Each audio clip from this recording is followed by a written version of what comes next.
శ్రీమన్నారాయణ నారాయణ శివాయ. ఓం నమ శివాయ.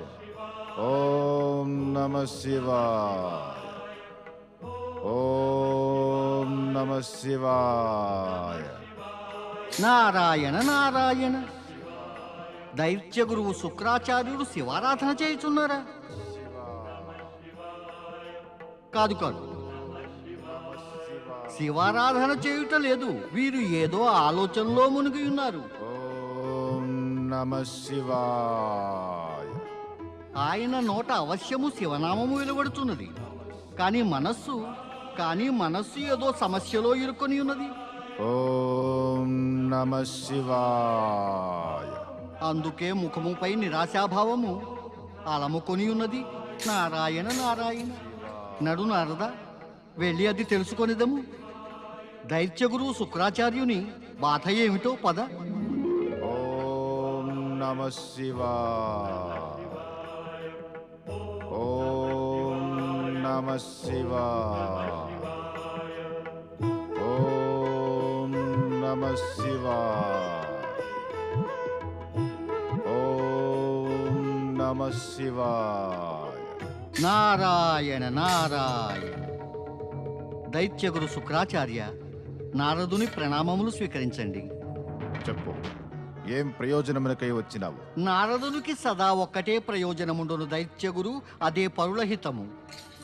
పరులహితము లోక కళ్యాణము కొరకే పరమపిత బ్రహ్మదేవులు నన్ను ఉత్పన్నము చేసినారు. నా హితము కోరి వచ్చినావా? కానీ నాకు నీ సహకారము అవసరం లేదు. కానీ దైత్యగురు, తమరి ముఖమందు ఆవరించిన చింత తమ మనము నుండి ఉద్భవించినది కదా. అది నా మనసును కూడా బాధ పెట్టినది. ఇట్టి స్థితి యందు కూడా నేను తమరికి సహాయపడజాలనా? నీవు దేవతల శ్రేయోభిలాషివి దేవర్షి నారద. నీ కుటిలత్వము నాకు బహుబాగా తెలియను. నీ మందహాసము వెనుక దాగియున్న మోసము, కపటము, ద్రోహ చింతన అన్నియునూ చూడగలను. నీవు దేవతల హితైషివి. దైత్య గురువుకు నువ్వేమి సహాయము చేయగలవు? వెళ్ళిపోయి ఇక్కడి నుంచి. కానీ దైత్యగురు, నారద, నీవు మా క్రోధాగ్నిని ఇంకా అధికముగా ప్రజ్వలింపచేయవచ్చినావా? దానవుల అంతముతో దేవతల మనసులకి సంతోషము కలుగలేదా?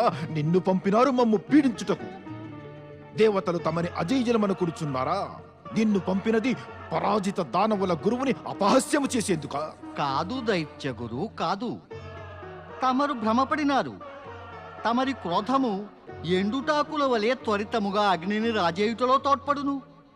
ధైర్యమును తొందరగా కోల్పోయిదరు తమరు. తమ రోషమును ప్రదర్శించే తొందరలో తమరు ఇతరుల సద్భావనాపూర్వక మాటలు వినుటకు సిద్ధముగానే ఉండరు. నారాయణ నారాయణ. ఇందుకు ఆశ్చర్యము కాదు, దుఃఖము కలుగుతున్నది. నారద, నీవు వచ్చిన చోటికి వెనువెంటనే తిరిగిపో, లేదంటే అనర్థము వాటిల్లును. ఇంకా ఇచ్చటికి వచ్చి నీ అశుభ ఛాయతో ఆశ్రమ వాతావరణమును ప్రదూషితము చేయకు. ప్రదూషితమా? నారాయణ నారాయణ. ప్రదూషితము చేయుట కూడానా? ఇది ఇంతకు పూర్వము స్వచ్ఛముగా ఉంటే కదా. ఇచ్చటి వాతావరణము ముందు నుండే ప్రదూషితమైనది. దీనిని ఇంకా అధికముగా ప్రదూషితము చేయుట ఎవరికి సాధ్యం? నారద, ఏమన్నావు నీవు? మా ఆశ్రమ వాతావరణము ప్రదూషితమైనదా? లేదంటే మరి శుద్ధము స్వచ్ఛమైనదా? ఇచ్చట క్రోధజ్వాలలు ఎగిసిపడును. ఇచ్చటి వాతావరణము శుద్ధముగా ఎటులుండును. ఇచ్చట దేవతల సదాశయమును విరోధించి దానవులను ఉద్ధరించే యత్నము జరుగును. ఇక్కడి వాతావరణము స్వచ్ఛముగా ఎటులుండును దైత్యగురు. లేని దానిని ఉన్నట్లు గొప్పలు చెప్పుట, ఉన్నదానిని ఒప్పుకొనకపోవుట, ఇది కుటిలత్వము, దుష్ప్రవృత్తి, పతనాలను ఉత్పన్నము చేయదా? నారద, నేడు నీవు ఆవశ్యకతను మించి మాట్లాడుచున్నావు. కావచ్చును. అవసరం అనిపించియే ఆవశ్యకతను మించి అధికముగా మాట్లాడినాను. కానీ నేను చెప్పినదంతయో నిజమే చెప్పాను. ఇంకొక సత్యము తెలియండి దైత్యగురు. నారదుడు ఎచటికి వెళ్ళినను అతడికి శుభయోచనను పరోపకార సందేశమునే తీసుకువెళ్ళును. అందుచే నేను నాతో నా నీడ అశుభము కానే కాదు, ఇంకా నా వలన వాతావరణము కలుషితము కాదు. సత్యమేమంటే దైత్యగురు శుక్రాచార్య, యుగాలుగా నేను స్వర్గలోకమునకు వెళ్ళలేదు. అందుచే దేవతలు నన్ను తమ వద్దకు పంపే ప్రశ్న ఉత్పన్నము కాదు. ఇచ్చటికి నేనే స్వయముగా వచ్చినాను. నా అంతట నేనే వెడలిపోయేదను. మరి వెళ్ళవెందుకని? వెడుతున్నాను, అవశ్యం వెళ్ళేదను. ఇంకొక సత్యము కూడా నన్ను వివరించి చెప్పనీయండి. మరి దుఃఖము, చింతలతో, క్రోధముతో పరమశివశంకరులను ఆరాధించినంత మాత్రమున పరమశివశంకరులు ఎప్పటికీ ప్రసన్నులు కాదు. ఇక తమరి బుద్ధి తమరికి తోడుగా ఉండి నా ఉపదేశమును వినగలిగే స్థితి ఎందున్నచో తమరి హితము కొరకు నేను ఒక్కటే చెప్పెదను. తమరు స్వయముగా పరమశివుని వద్దకు కైలాసమునకు వెళ్ళి వారిని దర్శించుకుని తమరి మనోవ్యధని వారికి చెప్పండి.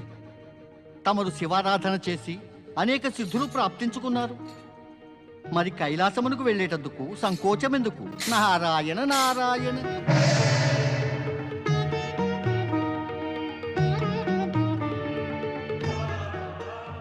నారదుడు సరిగానే చెప్పినాడు. నేను నిస్సంకోచముగా పరమశివుల శరణలోకి వెళ్ళవలెను. కానీ వారు నన్ను చూచినంతనే క్రోధితులైనచో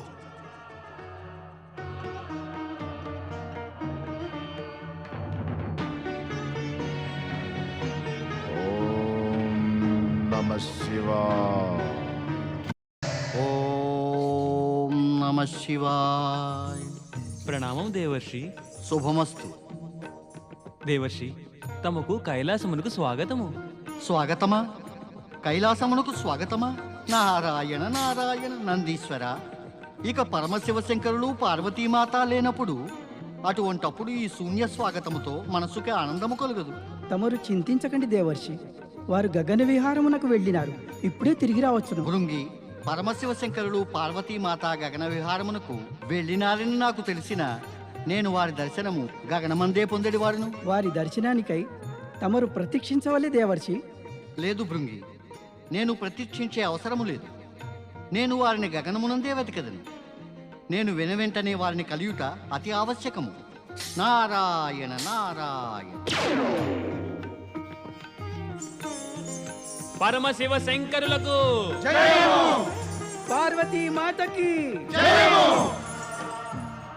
ప్రభు, దేవర్షి నారదుడు తమ దర్శనానికై వచ్చినారు. ఇక ఇప్పుడిప్పుడే తమని వెతుకుటకు గగన మార్గమున వెళ్ళినారు. నారదుడిసటకు వచ్చినాడని మేము ఎరుగుదుమునంది. అతను ఎందుకు వచ్చినాడో అది కూడా మాకు తెలియదు. అందులకే చింతించవలసిన అవసరము లేదు. అంటే తమకు అంతా తెలిసియే నారదునికి దర్శనమీలేదా ప్రభు? సత్యమిదియే దేవి. మేము నారదుని కలిసి ఉంటే దేవదానవుల మధ్య ఒక క్రొత్త వివాదం ఆరంభమై ఉండేది. ఇక జగతియందు మరలా అదే అశాంతి వ్యాపించేది. కానీ స్వామి, జయ జయ శివశంకర, జయ జయ పరమశివ.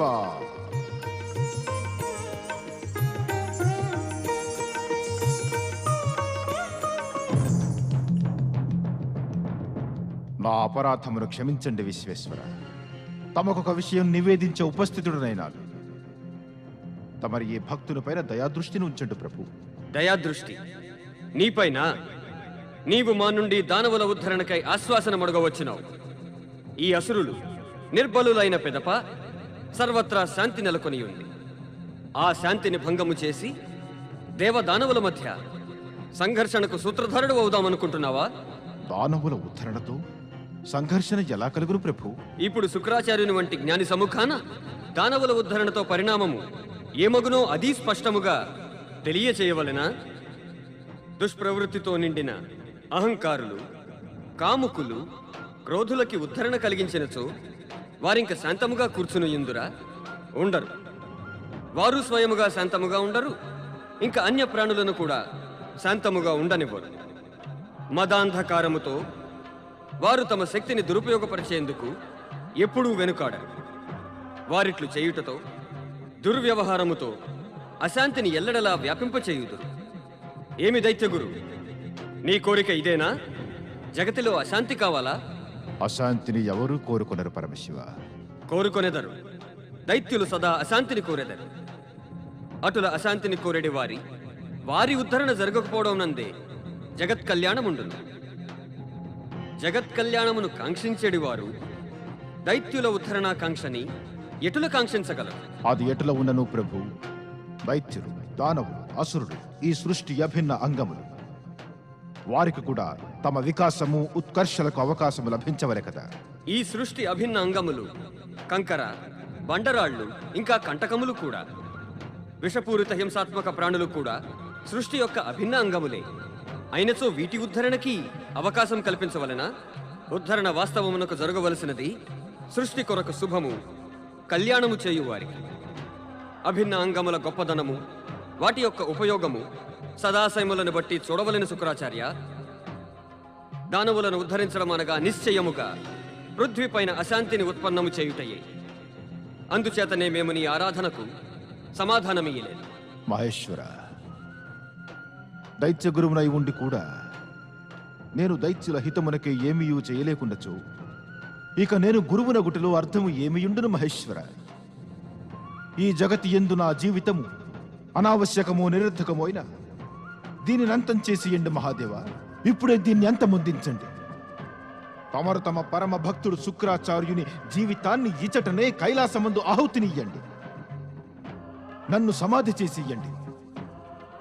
పిమ్మట తమరిని దైత్యుల ఉద్ధరణకు హితము కొరకు అనురోధించు వారు ఎవరు ఉండనే ఉండరు. అవును ప్రభు. ఓం నమః శివాయ, ఓం నమః శివాయ, ఓం నమః శివాయ, ఓం నమః శివాయ, ఓం నమః శివాయ, ఓం నమః శివాయ, ఓం నమః శివాయ, ఓం నమః శుక్రాచార్య, శివాయ. నీవు నీ హఠయోగముతో మమ్ము ఉత్తేజితులను ప్రభావితులను చేయదల్చావా? నీకు తెలియదా ఏమి నీ ఈ ప్రయత్నము విఫలమగునని? కాదు పరమశివ, కాదు. తమరిని ఉత్తేజితులను చేసే దుష్టత్వము నేను చెయ్యలేను. అంతేగాక అటులు చేయగల సాహసము నా యందు లేదు. నేను తమ శుభకారకమైన నామమును స్మరించుచు నా జీవితమునికి త్యజించెదను. ఈ జీవితమునకు ప్రయోజనమే లేనప్పుడు దీనిని అంతము చేయుట ఈ ఉత్తమం. ఓం నమః శివాయ, ఓం నమః శివాయ, ఓం నమః శివాయ, ఓం నమః శివాయ, ఓం నమః శివాయ, ఓం నమః శివాయ. శుక్రాచార్య, దైత్యుల అభ్యుత్థానమైన పిమ్మట వారెల్లప్పుడూ తమ హద్దుల యందే ఉండి తమ శక్తిని ఎప్పుడూ దురుపయోగపరచరని నీవు మాకు గనుక ఆశ్వాసననిచ్చినచో మేము నీ గురించి వారి గురించి తప్పక యోచించగలం. ఆశ్వాసన, ఆశ్వాసనయే కాదు విశ్వేశ్వర, నేను శపథపూర్వకంగా చెప్పగలను. దైత్యులు సదా తమ హద్దులలోనే ఉందురు.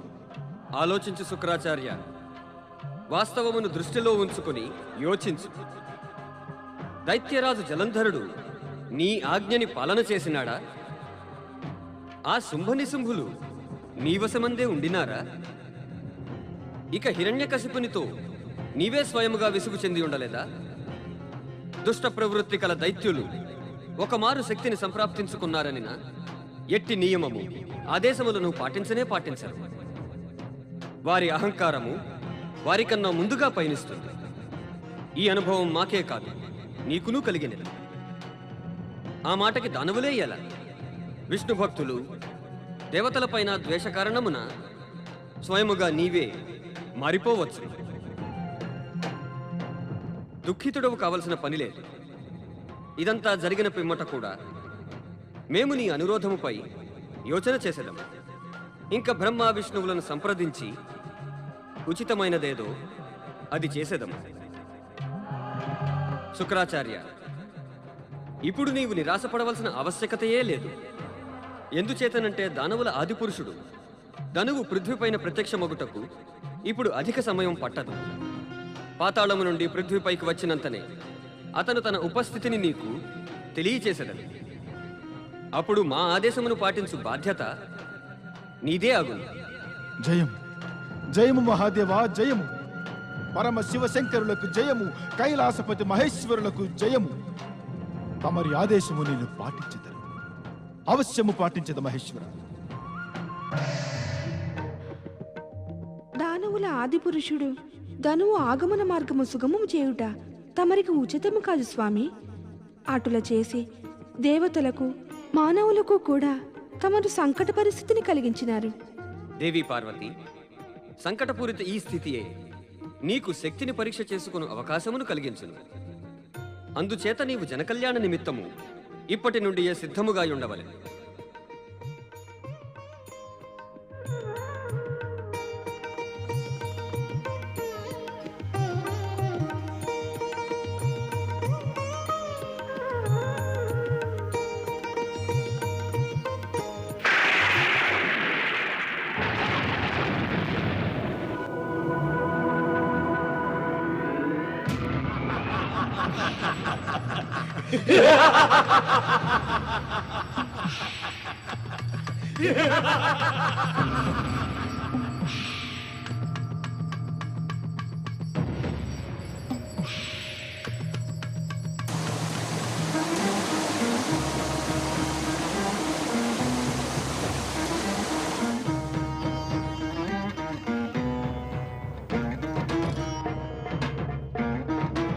చూశారా పుత్రులారా, ఎంత సుందరముగానున్నదో ఈ పృథ్వీ. అవును పితాశ్రీ, ఎంతో అందముగా ఉన్నవి ఇతడు వృక్షములు, పర్వతములు, నదులు, ఇంకా సరస్సులు. ఇవన్నీ చూచినంత మనసు ప్రసన్నమైనది. మనసు ఇంకా ఎక్కువ ప్రసన్నమగును వీటన్నిటి మీద మనం అధికారం పొందినప్పుడు. మన అధికారము వచ్చునా? అవును, కొలది సమయము పిమ్మట ఇవన్నీ మన అధికారంలో ఉండగలవు. ఇది ఎలా జరుగును పితాశ్రీ? ధైర్యం వహించు పుత్ర. ఈ సమయాన పృథ్వీపై ఎవరి అధికారం ఉన్నా కూడా మనం వారిని నాశనం చేసి పృథ్వీ పైన మన అధికారం నెలకొల్పుదాము.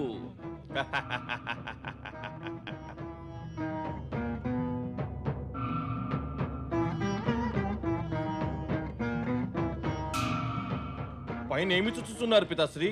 అక్కడ మన కొరకు ఏమైనా ఉన్నదా?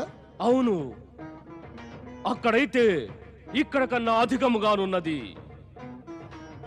ఆకాశము పైన అంతరిక్షమునందు స్వర్గలోకమున్నది. స్వర్గలోకము. స్వర్గలోకమా?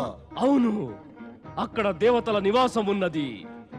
ఆ దేవతల స్వామి అయిన ఇంద్రుడు తన మహారాణి సచితో పాటు స్వర్గ సుఖాలు అనుభవిస్తున్నాడు. అయితే ఇక ఆ స్వర్గము మనదే అగునా? అవును, ఆ సుందర అద్భుత స్వర్గలోకముపై కూడా కొంతకాలము పిమ్మట మన అధికారం ఉండును.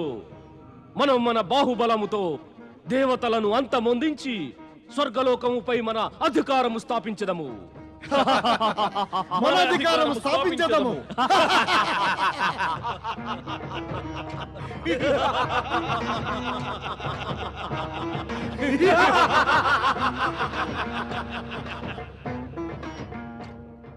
ధన్యుడిని పరమశివ, ధన్యుడిని శివశంకర, తమరు నా ప్రార్థనని సార్థకము చేసినారు.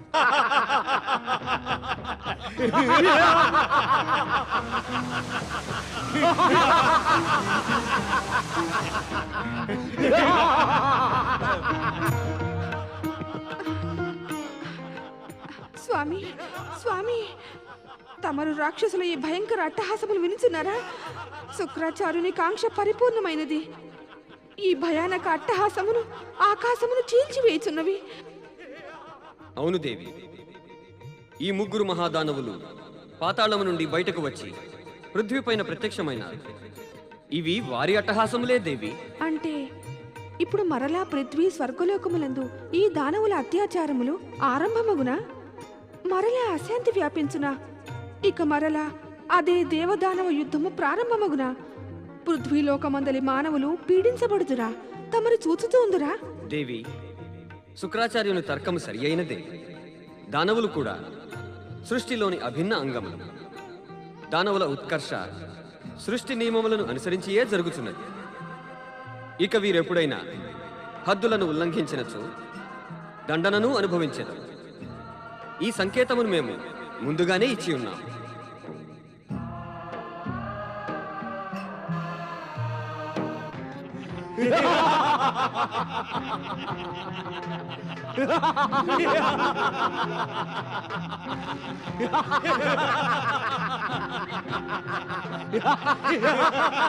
దానవ వీరులారా, మేము దైత్య గురువు శుక్రాచార్యులం. మేము మిమ్మల్ని చూసి అతి ప్రసన్నులమైనాము. రండి, మా ఆశ్రమమునకు రండి. మేము మీకు ఒకటి చెప్పాలనుకుంటున్నాము. శుక్రాచార్యులా? దైత్య గురువు శుక్రాచార్యులా? పాతాళ లోకమందు మేము వీరిని అనేక మార్లు దర్శించుకుని ఉన్నాము. దానవరాజా ధను, రా, నీ పుత్రులను తీసుకుని మా ఆశ్రమమునకు రా. పృథ్వీలోకమునకు మీకు స్వాగతము. మేము వస్తున్నాము, వస్తున్నాము మేము.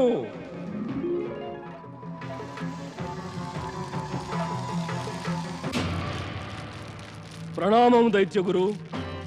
ప్రణామం దైత్యగురు. శుభం భవతు. రండి దానవ వీరులారా, మిమ్మల్ని చూసి మా మనసు హర్షోల్లాసములతో పొంగుచున్నది.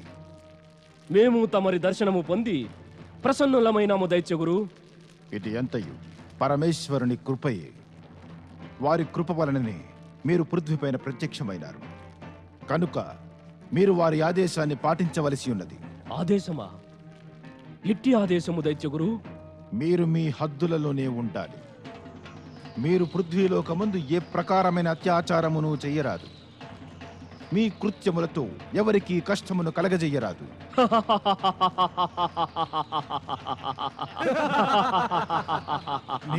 మీరు నవ్వుతున్నారెందుకు? తమరు సింహముతో మాంసము తినకు, గడ్డి తిను అనినచో వినడివారు అది విని నవ్వకుండా ఉందురా? హద్దులలోనే ఉండుట, అత్యాచారము చేయకుండుట, కష్టమును కలిగించకుండుట, ఇట్టి కృత్యములన్నీయు మానవులకి దేవతల కొరకే, దానవుల కొరకు కాదు. దానవులు కూడా ఇక ఇవే కృత్యములు చేసిన దేవతలకి దానవులకి మధ్య ఇక అంతరమేమియుండును? దానవులు తమ నామమును సార్థకము చేసుకొనుటకు హద్దులను దాటుటయు, అత్యాచారము, కష్టమును కలిగించే కృత్యములు చేసి తీరవలసినదే దైత్యగురు. అంటే ఇవన్నీ చేయుటకే మీరు పృథ్వీపైన ప్రత్యక్షమైనారా? తమరు దైత్య గురువు అయ్యుండి ఇది తెలుసుకోలేకపోయారా? మేము పృథ్వీ స్వర్గముల పైన ఏకఛత్ర దానవ సామ్రాజ్య స్థాపన చేయుటకే పాతాళం నుండి పృథ్వీపై ప్రత్యక్షమయ్యాము. చూడు దానవరాజా, నువ్వు ఏమి చేసినను హద్దులను మీరి చెయ్యరాదు. మా దానవులు ఎట్టి హద్దులను సమ్మతించరు. మేము మా దానవ శక్తితో పృథ్వీ స్వర్గములపై మా అధికారమును స్థాపిస్తాము. మా ఆహ్వాన మాత్రమున పాతాళములోని దానవ సేన పృథ్వీని చీల్చుకుని ఇక్కడికి రాగలదు. ఇప్పుడు తమరే చూడండి దైత్యగురు, మేము ఏమి చేసేదమో.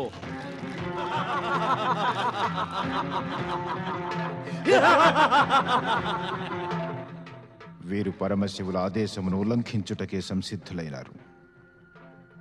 ఇక ఇట్టి స్థితి యందు నీవేమగుదవు శుక్రాచార్య? నా ప్రార్థన, ఆశ్వాసన అంతయు వ్యర్థమగునా? కనులు తెరవండి పరమపిత, కనులు తెరవండి. తమరి కనులు శీఘ్రమే తెరవండి పరమపిత. నారద, నువ్వు ఆ ముగ్గురు దానవుల భయంకర అట్టహాసముతో భయభీతుడవై పారిపోయి వచ్చినావా? కాని నారద, భయభీతుడు కావలసిన ఆవశ్యకతయే లేదు. ఈ మారు దానవుల పథకము శీఘ్రముగా సరళముగా ఫలించబోదు. కానీ బ్రహ్మదేవా, రక్షించండి పరమపిత, మమ్ము రక్షించండి, మమ్ము రక్షించండి.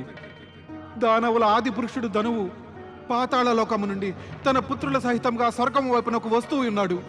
స్వర్గము పైన సంకట ఛాయలు ఆవరించసాగాయి పరమపిత. మమ్మల్ని రక్షించండి పరమపిత, రక్షించండి. ఆ దానవుల అట్టహాసము మహాభయంకరముగానున్నది బ్రహ్మదేవా. ఆ అట్టహాసములతో ఆకాశము బ్రద్దలైపోతున్నది. వారి అట్టహాసమే అంత భయంకరమైన వారింకెంత భయానకముగా ఉందురో. ఈ విపత్తు నుండి మమ్ము రక్షించండి పరమపిత. దేవేంద్ర, ఏ కొంచెము విపత్తు వచ్చినా నీవు పరుగు పరుగున మా వద్దకు వచ్చేదవు. మేమెప్పటిదాకా మిమ్మల్ని రక్షించదము. మిమ్మల్ని మీరు రక్షించుకొనలేరా? మీకు మీ శక్తుల పైన నమ్మకం లేకపోవటం మాకు దుఃఖము కలిగిస్తున్నది. దేవేంద్ర, పరమపిత బ్రహ్మదేవులు ఇప్పుడిప్పుడే నాకు చెప్పినారు. ఈ మారు దానవుల పథకము శీఘ్రమే సఫలము కాజాలదని. అందుచే ధను ఇంకా రంభకరంబులు స్వర్గము చేరుటకు పూర్వమే మీరచ్చటికి చేరి వారిని ఎదుర్కొనండి. తమరు ఆలసించక స్వర్గమునకు చేరండి.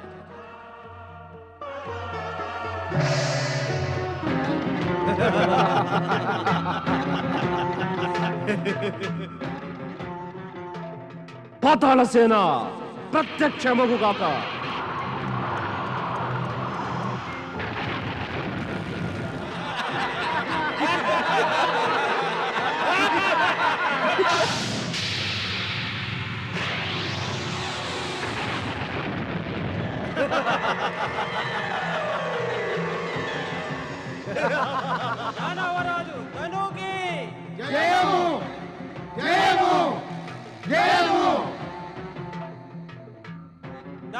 కుమారుడు ధనుకి దానవ వీరులు రంభ కరంబులకి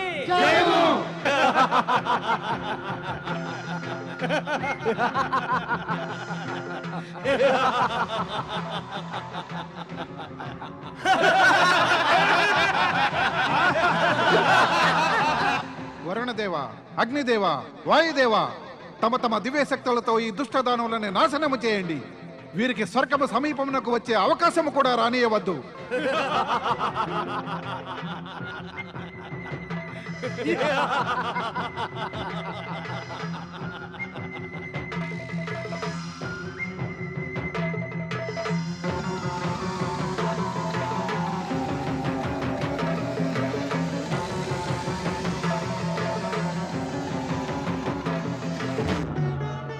దానవరాజా ధను, ఇది నీ మేలుకే. నీవు నీ పితృలను తీసుకొని పాతాళలోకమునకు తిరిగి వెళ్ళిపో. లేదు, ముందుకు వచ్చిన అసురులు ఎప్పుడు వెనుతిరిగి వెళ్ళిపోరు. వారు ముందుకు సాగిపోయి శత్రువుల శిరములను తుంచివేసెదరు. అహంకారముతో కనులు మూసుకుపోయినప్పుడు వారికి తమ మృత్యువు కూడా ఎన్నడూ కనిపించదు. నేను నీ కరవాలానికి సమాధానం కరవాలముతోనే ఇచ్చదను.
పితాశ్రీ, పితాశ్రీ, పితాశ్రీ, పితాశ్రీ,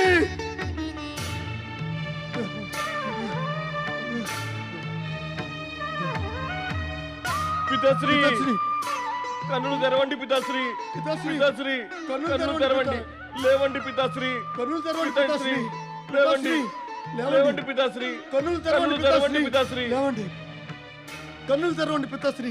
దేవతలు మనల్ని పరాజితులు చేసినారు పితాశ్రీ. పితాశ్రీ, కన్నులు తెరవండి.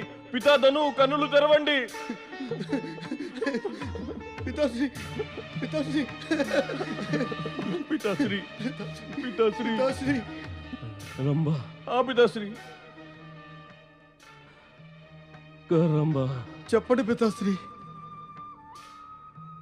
దైత్య గురువు శుక్రాచార్యుని మాటని వినకుండా మనము ఎంతో తప్పు చేశాము. ఇప్పుడు మనం శివ భగవానుని కోపమునకు పాత్రులమైనాము. వినండి, వరాల శక్తులను పొందకుండా ఎన్నడూ మీరిరువురు స్వర్గలోకము పైన ఆక్రమణ చేయకండి, చేయకండి. రంభా, చెప్పండి పితాశ్రీ, ఏం చెబుదాం అనుకుంటున్నారు? ముందు మీరు వన ప్రదేశమందు దేవశత్రువులైన యక్షుల సహాయముతో మన దానవ సామ్రాజ్యమును స్థాపన చేయండి. అటు పిమ్మట దైత్య గురువు శుక్రాచార్యుని ఉపదేశము పొంది తపస్సు చేసి మీ శక్తులను ఏకత్రితం చేయండి. పాతాళ లోక దానవ శక్తి ఇప్పుడు సమాప్తమైపోయినది. ఇప్పుడు మీరు మీ శక్తులపైనే ఆధార పడవలసి ఉంది. ఇంకా ఇంకా మీరు ఇంకా ఇంకా ఇంకా పితాశ్రీ, పితాశ్రీ, పితాశ్రీ, పితాశ్రీ!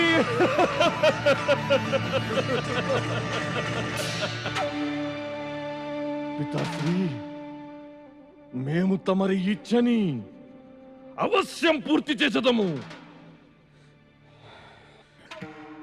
మేము ప్రతిజ్ఞ చేయుచున్నాము, తమరి ఆదేశమును మేము పాటించదము. ఓం నమః శివాయ, ఓం నమః శివాయ, ఓం నమః శివాయ, ఓం నమః శివాయ, ఓం నమః శివాయ.